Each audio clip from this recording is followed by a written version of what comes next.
All right, Mark Rogers TV talking some USC football as we like to do on a regular basis. This time we bring in Drew Krinsky. You can join him on Trojan Insider, doing some fine work covering USC football in particular. Of course, subscribe to my YouTube channel for the very best in college football coverage. We are the voice of college football. And Drew, we appreciate you jumping on board tonight. Thank you for having me, Mark. Looking forward to talking USC football with you. Yeah, I love the college football.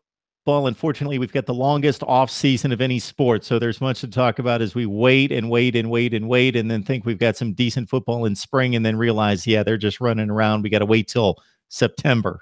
So, your man Clay Helton's got himself a contract extension. So, on one side, you could say, okay, this is USC, so we expect the next Pete Carroll. We expect John Robinson, or going way back before that, of course, some of the legends like John McKay. But at the same time, this is not the guy, at least at this point, but he has yet to prove it. But he's turned in a Rose Bowl win. Then he got a Pac-12 championship, something that hasn't been done since going back almost a decade. So your thoughts about Clay Helton getting paid? All right, so for the past 6 years, you've seen a lot of instability with USC coaching. Lane Kiffin was there. Didn't really kick off. Sarkisian was there, and then he wasn't there. And then Helton, he's been consistent. I mean, they haven't won any huge games except for that Rose Bowl game. But taking them to 2 New Year's Six bowls is better than what Kiffin and Sark were doing. So I think there's some consistency there. He's recruiting really well. They've had top classes all of Helton's years. And I mean, obviously, a lot of USC fans aren't happy. They wanted that big signing. I've seen Sean Payton's name come up a lot, but that's not happening. But, I mean, now you have stability. You have until 2023. If he doesn't do well, you don't have to keep him. You just kind of lock him in. It's good for recruits knowing that their coach will be there or is guaranteed to be there for a little bit. Especially there's some players who are borderline. And hearing that Helton got that contract extension kind of solidified them with USC. So there's been mixed reactions. It really depends. This is Helton's first year without Sam Darnold, really, because he had his interim year. Then he had Max Brown the first half of his first season as a head coach. But this is his first year without Sam Darnold. So when you lose Sam Darnold, you lose an X factor. It'll be interesting to see how they move on without him. Hey, Drew, whether it be from you or Trojan Nation, looking at the team's performance in 2017, was there a thought at the end of the season, considering that USC had a better strength of schedule than either Alabama or Ohio State? Hey, we got ripped off. We won a conference championship. Why didn't we even get any serious consideration here? Or, you know, this may be for the best. We're really not ready for that caliber of football yet. Yeah, so Trojan Nation obviously felt like we got ripped off. I felt like, I mean, you lost to Washington State. That's not an elite team. You got your butt kicked by Notre Dame, and you really didn't look good against a lot of teams. Western Michigan, that game could have gone either way. Arizona game, they let Khalil Tate bring it back made that a fair game. I mean, they weren't killing anybody. I'd say their best win was that Stanford win early in the season. But since then, they weren't really looking that great. And obviously, they didn't make the playoffs, and Ohio State shut down the offense. That should stop all questions right there. All right, we got Drew Krinsky on the line. You can join him on Trojan Insider, so just look it up, trojaninsider.com, for some top-notch coverage on USC football. All right, let's talk about this recruiting class, because it was pretty elite, even though maybe the team wasn't quite the elite of college football this past offseason. But when you bring in the best class by far in the Pac-12 and number 4 in the nation, according at least to 247 Sports, couple 5 stars, which those guys, there's only a handful or two walking around, not many of those, maybe 30 or 35. So very few teams get multiple 5 stars, and you bring in 13 4 stars. Your thoughts about the class, and who are the guys that you're excited about seeing? Yeah, so this class was huge for USC. Let's just start at the top with the quarterback. Most people thought before JT Daniels reclassified, it would be between Matt Fink, who we don't know a lot about, and Jack Sears, who we also don't know much about. Jack Sears being a redshirt freshman, and then Matt Fink a redshirt sophomore. So that could have been a tough quarterback battle because Matt Fink's quick. We don't know a lot about his arm. And Jack Sears, he backed up Sam Darnold at San Clemente High School. And apparently his quarterback coach said he was better in high school than Darnold. But we don't know much about him at the college level. So having JT Daniels, who's proven himself against a lot of good teams, Mater Dei is a good schedule. JT is a great quarterback. I mean, he could potentially come in the summer and win the job. So I think JT, that was a huge pickup. And then you look at wide receivers, Amon-Ra St. Brown. I mean, he's probably, I think, the best receiver in the class. JT Daniels has a great connection with him, so that could be interesting for next season. They'll probably play him in the slot. He's quick. He's really good. And then you also have Devin Williams, who's, I think, 6'4". He's from Antelope Valley. He's a great wide receiver as well. Let's move. So they took one running back before. So Dylan McCullough was the running backs coach originally. He's now at the Kansas City Chiefs, but he was with Indiana before. And one of the guys he was recruiting was Marquise Stepp, who's from Indianapolis. So he kind of came to USC through Dylan McCullough. Marquise Stepp's like 225 pounds, kind of a bigger back, which USC hasn't had in a while. It'll be interesting to see how that plays out. And then you look at the linebacker position.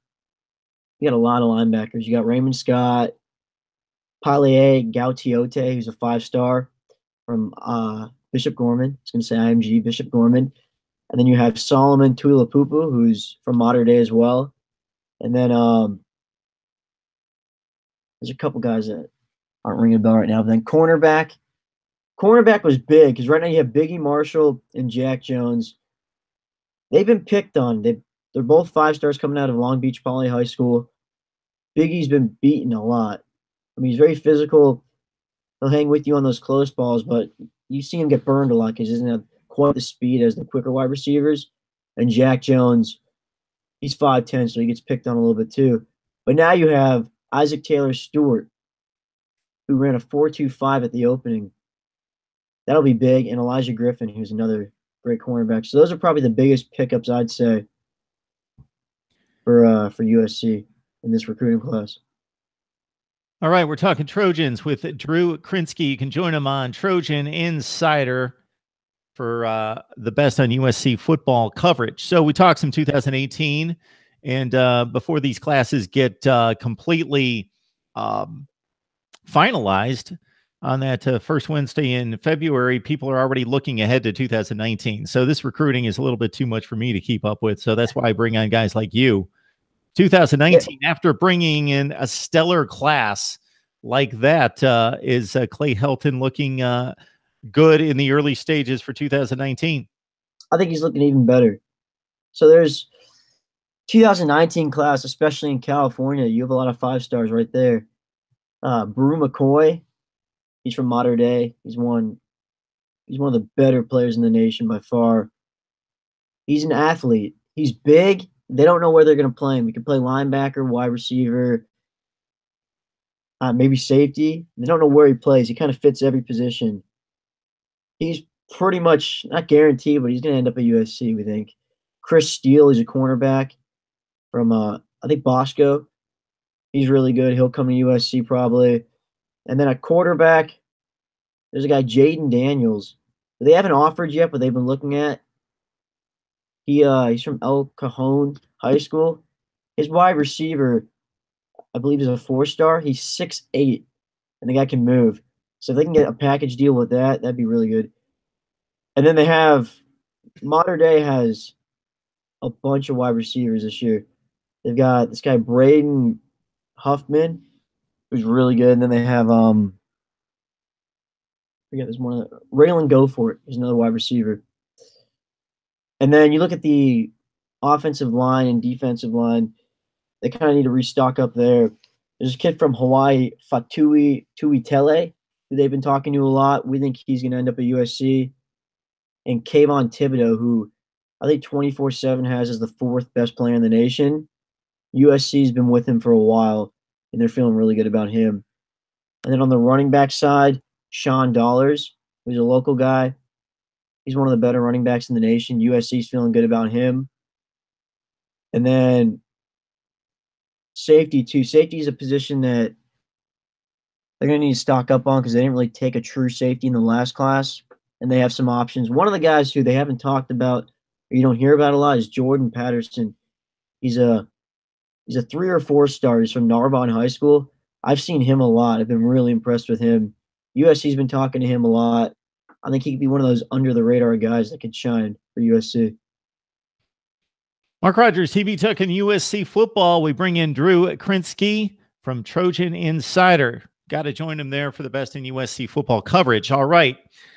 So we've got spring football starting up in a few weeks. We obviously have the triplets gone, meaning Ronald Jones, Sam Darnold, Deontay Burnett off to the NFL.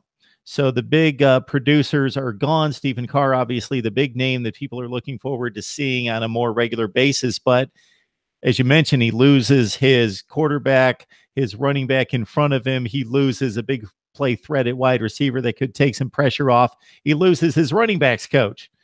Just your thoughts about the offense that obviously put up huge numbers, but I don't think that these numbers obviously translate to 2018 just because of the triplets being gone.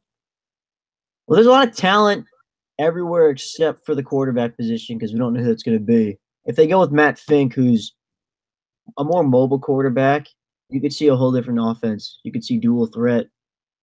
It could be interesting. A lot of USC fans like the more professional style quarterback. Sam Darnold, Matt Barkley, Cody Kessler. I mean, I can't remember the last time USC's played a dual threat. That's probably before my time, but it'd be a whole different thing if they could have Matt Fink in there. So obviously the quarterback's the big question. JT Daniels, Matt Fink, Jack Sears, who's it going to be? We'll find out more probably spring. Who's looking better between Jack Sears and Matt Fink? But then when summer comes, you have JT showing up. That'll be interesting. Offensive line was a big weak position. A lot of people were questioning whether or not Clay Helton should retain the offensive line coach, Neil Callaway. And they've also lost some guys. So now they're going to be starting a lot of younger guys. They got lucky. The 2017 class was pretty decent. They got Austin Jackson, who I believe ended up as a 5-star. Really big kid. He'll probably play left tackle while Chuma Edoga slides to the right tackle.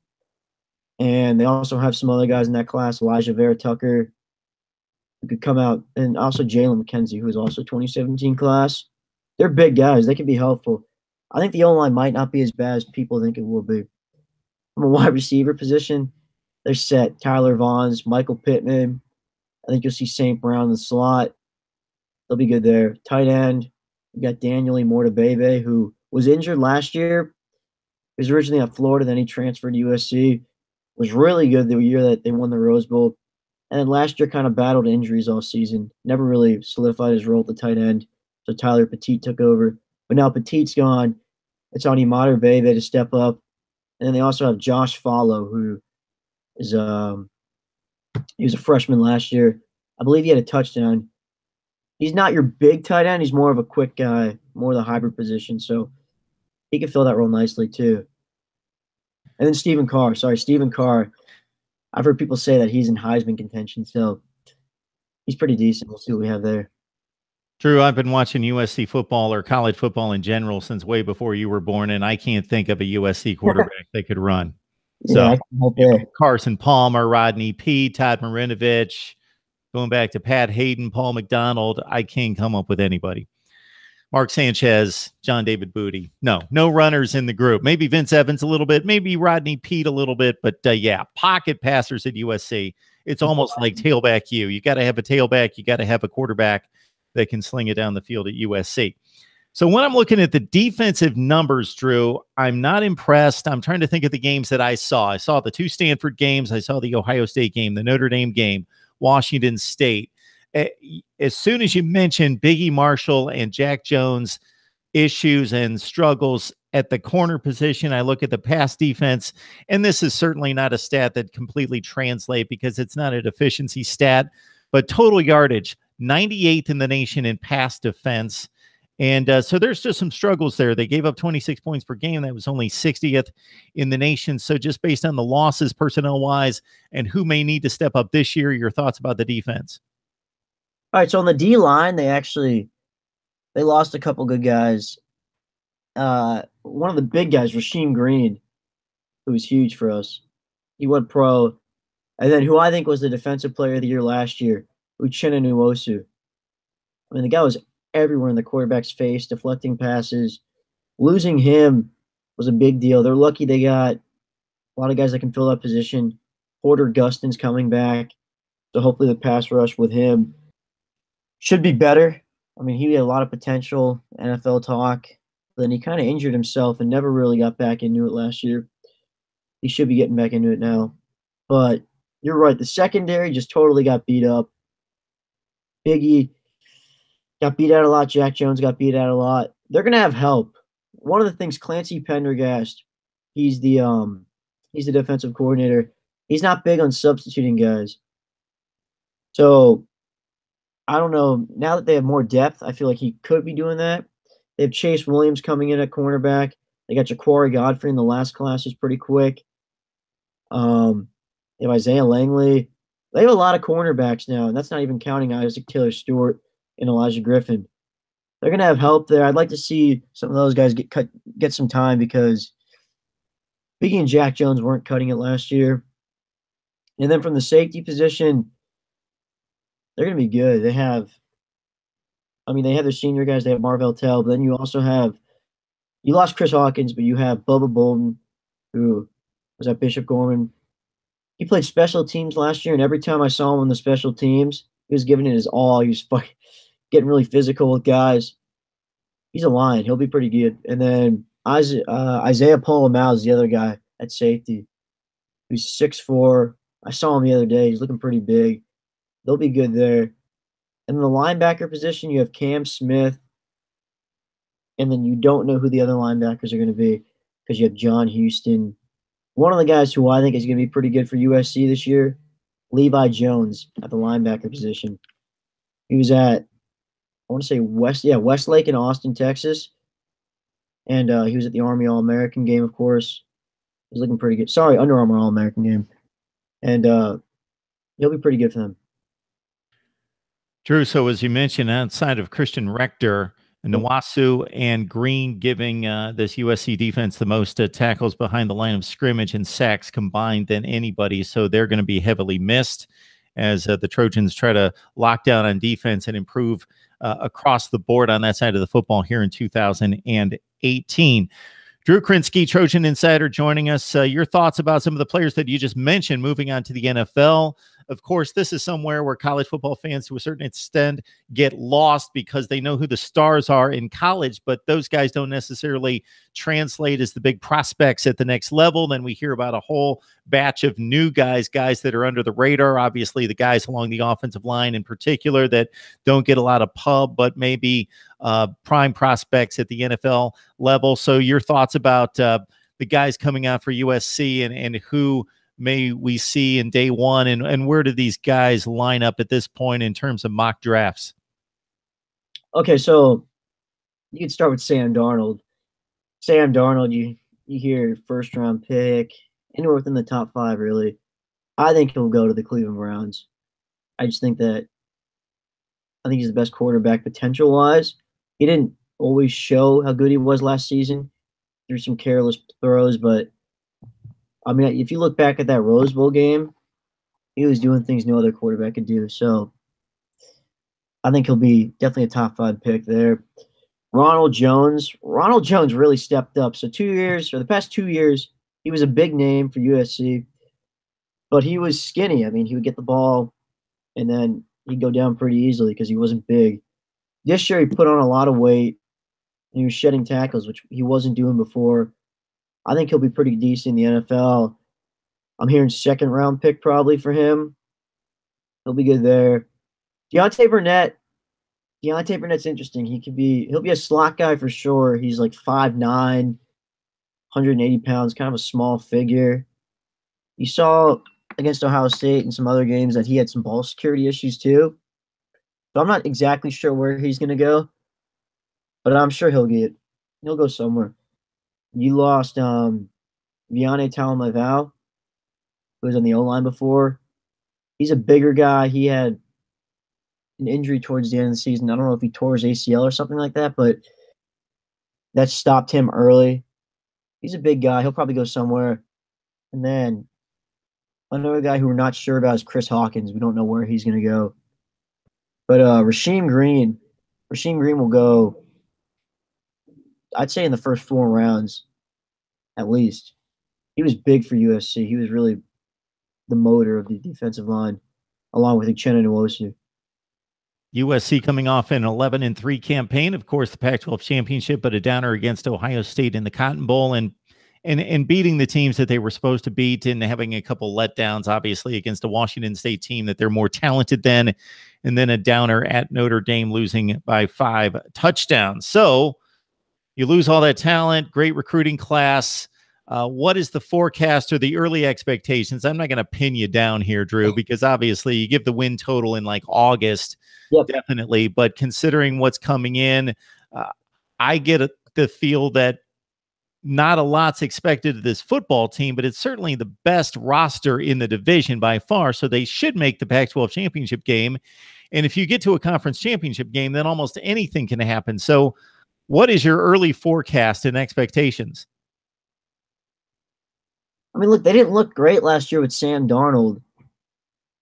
And then now you're not going to have Darnold. So I can't see how you improve, except for the fact that you do have more skillful defensive players and you have a much better wide receiver core, in my opinion, than you had last year in terms of experience and guys who are just all in all better. I think St. Brown could be – I'm really excited to see him. He'll be really good.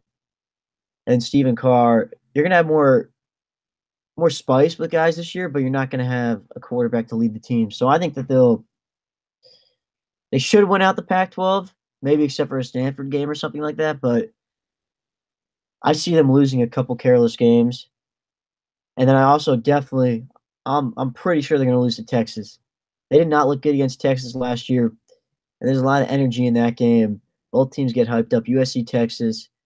We all remember the Rose Bowl game. National championship game at the Rose Bowl, sorry. That was one of the better games. That was probably the first USC game I remember. It was Vince Young taking in the end zone. So there's a lot of energy there. And Texas looked good last year. I'm not sure who their quarterback's going to be. I haven't followed them that much, but Ellinger was the quarterback for Texas against USC last year, and he looked pretty good. Yeah, they don't know, Drew. Yeah, they're still looking at Ellinger and Buechele. So, okay. Yeah, they've gotten good recruiting classes coming in too. Yeah, their coach, that guy can recruit. No doubt about that. USC, Texas, it'll be a whole lot of fun. We thought it might be a little early, a year early, so definitely for Texas. They were not a great team this year, but they showed us flashes. Nobody scored on them much. They went to USC as a big underdog and almost pulled off the upset. And now the return trip to Austin. So that one can kind of scare Trojan fans, as you mentioned, as Tom Herman gets his second year in place, getting his process and his procedure in place, and a great coach like that, much more dangerous that second time around. Chip Kelly, so his signing with UCLA, did that wake anybody up? Did anybody care around USC camps in terms of, okay, wow, we got to look out for the Bruins now? Not really. There wasn't anyone that USC was really going after that UCLA took from them. I mean, they got a good quarterback, Dorian Thompson-Robinson from Bishop Gorman, sorry. They got a good wide receiver, Chase Cota. They got a good offensive tackle guy, Chris Murray. Michael Ezek as well at tight end, who USC started to talk to towards the end. It'll just be interesting to see because Chip Kelly can coach. He runs a decent offense, of course, so that'll be interesting. There's a lot of new coaches in the Pac-12. You got Herm Edwards over at ASU. I forget. I was just reading. Who did Arizona get again? Arizona had Sumlin. Yeah, Sumlin, of course. Yeah. And then Oregon with Cristobal. There's a lot of new coaches out there, so it could be a whole different conference. The conference is all of it has been weak, I think, in terms of talent the past 3 years. Probably more than that, yeah. But, I mean, there's new coaches now, new energy. That could all change. I'd like to see it change. Well, I thought there was a spot around 2010 to 2014, something in that range. Oregon was good. Stanford was really good. If you looked at the depth in the conference, it was as good as anywhere in the country. It still wasn't as good as the SEC, I would think, top to bottom, but it looked like it was it was coming. And then here in the last few years, wow, it's really taken a step back. Definitely UCLA's taken a downturn. Utah, not as good as they had been. The Arizona State looking good under Todd Graham at one point, a 10-3 type team, finished in the top 10 to 15, and they took a bit of a downward turn. And it was really Oregon, the team that kind of more than anything was the flag bearer for the conference, and they took a downturn as well. But things are looking up possibly with Cristobal taking over a decent football team there at Oregon. All right, Drew Krinsky helping us out on some USC football as the Trojans go to spring camp here in the next few weeks. Catch Drew at Trojan Insider. Drew, we appreciate you jumping on Mark Rogers TV. Thank you, Mark. Appreciate it.